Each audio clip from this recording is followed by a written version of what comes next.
The one and only Botticelli. Botticelli and Raphael, shirts and trousers. பொதுவா astronaut இந்த மாதிரி விண்வெளிக்கு போறாங்க அப்படின்னா அவங்களுக்கு சைக்கலாஜிக்கலாகவும் நிறைய பயிற்சிகள் அதெல்லாம் கொடுத்து தான் போவாங்க. இப்போ ரொம்ப நாட்களா ஸ்பேஸ்ல இருந்துட்டு வந்திருக்காங்க சுனிதா வில்லியம்ஸ். அங்க அவங்களுக்கு ஒரு மென்டல் ஹெல்த் எப்படி இருந்திருக்கும், இப்போ பூமிக்கு வந்த பிறகு அவங்களுக்கு அந்த மென்டல் ஹெல்த் எப்படி இருக்கும், அதை சரி பண்றதுக்கு என்னெல்லாம் பண்ணுவாங்க சார்? மென்டல் ஹெல்த்தை பொறுத்த வரைக்கும் எந்த வித்தியாசமும் இருக்காது.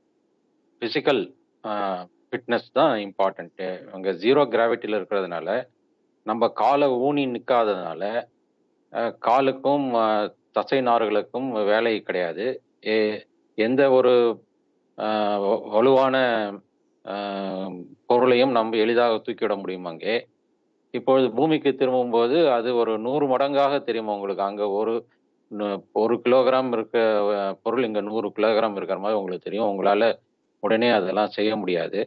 தசை நார்களுக்கெல்லாம் வலிவேற்றப்பட்ட பிறகுதான் உங்களால் எதையும் செய்ய முடியும். ஆனால் மூளை நன்றாக வேலை செய்யும். அது அந்த வில் பவர் இல்லைன்னா அங்கேயும் இருக்க முடியாது, பூமியிலையும் இருக்க முடியாது. இப்போ ஸ்லீப்பிங் பீரியட்லாம் அவங்களுக்கு எப்படி இருக்கும் சார்? ஏன்னா ஸ்பேஸ்ல அவங்க என்ன பண்ணியிருப்பாங்க, இப்போ மறுபடியும் ஏர்த்துக்கு வந்திருக்கும் போது அதுலலாம் அவங்களுக்கு டிஃபரன்ஸ் தெரியுமா? ஸ்பேஸ்ல இருக்கும்போது அவங்களுக்கு ஒவ்வொரு 90 நிமிஷத்துக்கும் ஒரு நாள் அவங்களுக்கு 90 நிமிஷத்துல ஒரு வாட்டி சூரிய உதயமும் சூரிய அஸ்தமனமும் பார்ப்பாங்க அவங்க. அதனால அவங்களுக்கு தூங்குற டைமுக்கு முழிச்சிடுற டைம்லாம் அவங்க டைம் டேபிள் மாதிரி போட்டு கொடுத்துருப்பாங்க. அந்த தூங்குற டைம்ல எல்லாத்தையும் டார்க் பண்ணிட்டு அவங்க போய் ரெஸ்ட் எடுத்துப்பாங்க. தூக்கம் வருமா வராதா அப்படின்றது எனக்கு தெரியல. இப்போ பூமியில திரும்பி வந்த பிறகு அவங்களுக்கு நம்ம ஜெட்லாக்னு சொல்றோம் இல்லையா, அது மாதிரி அவங்களுக்கு பல நாட்கள் இருக்கும். ஜெட்லாக் ஒரு வாரம் இருக்குன்னா அவங்களுக்கு ஒரு மாசம் கூட இருக்கலாம். அவங்களுக்கு அது தூங்குவதற்கு தான் பயிற்சி கொடுப்பார்கள். ஒழுங்காக தூங்கி எழுந்தாலே அவங்க நார்மல் நிலைமைக்கு வந்துடுவாங்க.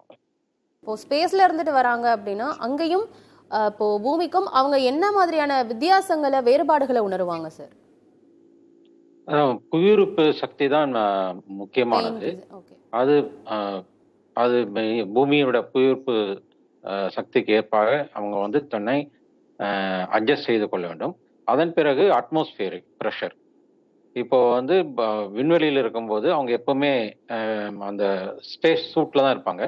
இப்போ கூட விண்கலத்திலேருந்து வெளியே ஸ்ட்ரெச்சரில் எட்டு வரும்போது அவங்க அந்த ஸ்பேஸ் ஷூட்டோட தான் வராங்க. அது அவங்களுக்கு வேண்டிய அளவு அழுத்தத்தையும் இரத்த ஓட்டத்தையும் ஆக்சிஜனையும் அது அளிக்கிறது.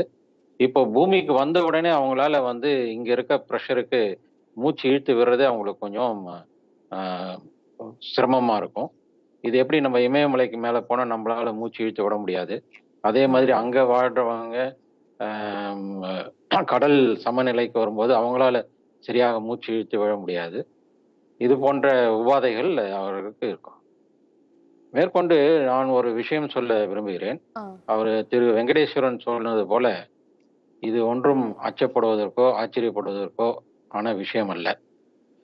ஜூன் 5, 2024 முதல் முறையாக போயிங் விமானம் ஸ்டார்லைனர் என்ற விண்கலத்தை தயாரித்து சர்வதேச விண்வெளிக்கு அனுப்ப ஆயத்தமாகியது. அது ஒரு சோதனை ஓட்டம்.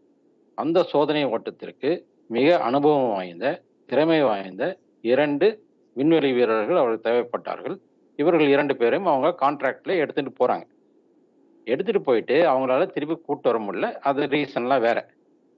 இப்போ அவங்கள அங்கேயே விட்டுட்டு வந்துட்டாங்க. இப்போ இது நாசாவோட பிரச்சனை கிடையாது. இது ஒரு தனியார் துறையோட பிரச்சனை. இது அவங்க எடுத்து வராதனால நாசா என்ன செய்தாங்கன்னா ஆல்டர்னேட் அரேஞ்ச்மெண்ட். செப்டம்பர் மாதம் அங்கே பணிபுரிந்த 4 விண்வெளி வீரரோட பணிக்காலம் முடிகிறது. அவர்களை ரீப்ளேஸ் பண்ணணும். அப்போ செப்டம்பர் 2024 ஒரு விண்கலத்தை அனுப்பிச்சாங்க. அதில் 4 வீரர்கள் அனுப்புறது பதிலாக 2 வீரர்கள் வச்சு அனுப்பிச்சாங்க. சுனிதா வில்லியம்ஸ் வில்மோரோட பேசி அவங்க அங்கே இருக்கிறதுக்கு ஒத்துக்கிட்டதுனால இவங்க 2 வீரர்களை தான் அனுப்பிச்சாங்க. 4 வீரர்களை திருப்பி எடுத்து வந்துட்டாங்க. இப்போ சுனிதா வில்லியம்ஸ், வில்மோர் பிளஸ் இவங்க இங்கிருந்து கீழேந்து போன 2 பேரோட சேர்த்து 4 பேரோட பணிக்காலம் நேற்று முடிந்தது. இப்போ இங்கிருந்து இப்போ 4 பேர் அனுப்பிச்சிட்டு அந்த 4 பேர் எட்டு வந்திருக்காங்க. இது அவங்களுக்கு ஒரு ரொட்டீன். அதனால இது நம்ம சுனிதா என்ற இந்திய வம்சாவளியை சேர்ந்தவர் என்பதற்காக நம்ம இவ்வளோ அக்கறையும் ஆச்சரியத்தையும் காட்டுகிறோம். இது போல பல 100 தடவைக்கு மேல அவங்க விண்வெளிக்கு பயணம் செஞ்சிருக்காங்க அமெரிக்கால.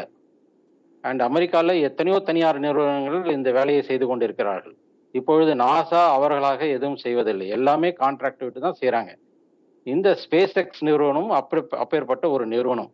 இவர்கள் ஏற்கனவே 20 முறை சர்வதேச விண்வெளி நிலையத்திற்கு ஆட்களையும் பொருட்களையும் எடுத்து சென்று வந்திருக்கிறார்கள். இது ஒன்றும் புதிய ஒப்பந்தம் கிடையாது, இது ஏற்கனவே இருக்கிற ஒப்பந்தம் தான். காலதாமதம்ங்கிறதே கிடையாது, அவங்களோட பணி நேரம் முடிஞ்சிருச்சு, அவங்களே இங்க பூமிக்கு கொண்டு வந்திருக்காங்க. காலதாமதமே கிடையாது, இதற்காக அவர்களுக்கு ஊதியம் தரப்படுகிறது. பார்ட்டி வேர்னாலும் ஐ ப்ரிஃபர் போட்டிசலி. எங்க இருந்தாலும் நம்ம ஸ்டாரா தெரியணும் இல்லையா? வெரைட்டியான கலர்ஸ், நியூ டிசைன்ஸ், அதுக்கு மேல star look. The one and only Botticelli. Botticelli and Raphael, shirts and trousers.